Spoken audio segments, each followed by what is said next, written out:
কি অবস্থা সবার? আজকে আমি আপনাদের এমন একটি বাইক দেখাবো যেটিকে বাইক বললে ভুলই হবে। কারণ একটি সেকেন্ড হ্যান্ড বাইক এতটা খারাপ কি করে হয়? বাইকটি দেখতে পাচ্ছেন আপনারা, এই বাইকটি এতটা খারাপ যেখানে সেখানে বাইকটি খারাপ হয়ে যায়। এই বাইকটি কেনার পর থেকে না হলেও এর পিছে আমার 50 থেকে 60 হাজার বা এরও বেশি চলে গিয়েছে। বা একটি সেকেন্ড হ্যান্ড বাইক কী করে এতটা খারাপ হয়? এই শোরুমটি হলো সম্রাট বাইক গ্যালারি। এটি হলো নরসিংদী জেলা মাধবদী বাস স্ট্যান্ডে সম্রাট বাইক গ্যালারি অবস্থিত। তারা এত পরিমাণ ভণ্ড যে তারা এই বাইক কি করে বেচে একজন কাস্টমারের কাছে।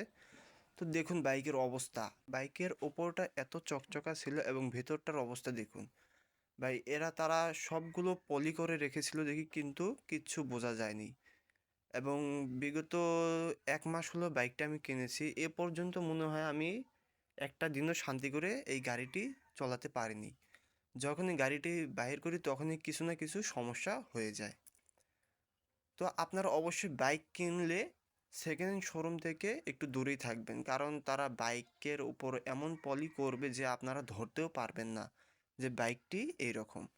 এই জন্য বলতে চাই, বাইক কিনলেও অবশ্যই আপনার বন্ধুবান্ধব বা আত্মীয় কেউ থেকে থাকলে তাদের থেকেই সেকেন্ড হ্যান্ড বাইকটি নিন।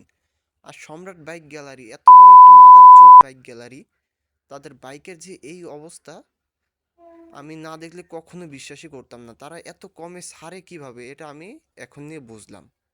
এই বাইকটি অবস্থাটা দেখলে আমার এখন পর্যন্ত কিন্তু শরীর জ্বলছে। মাদার চোদ বাইক গ্যালারি, সম্রাট ফ্রি বাইক গ্যালারি, তারা আবার রাফেল ড্র দেয়। শালারা।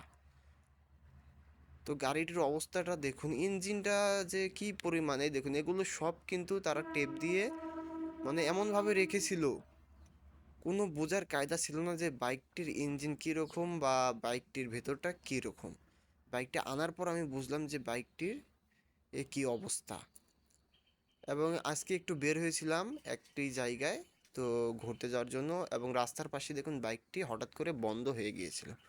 এবং এই ভিডিওটি আমি বানাতে চাইনি, এত পরিমাণ খারাপ লাগছে এই বাইকটি দেখে, এর অবস্থা দেখে।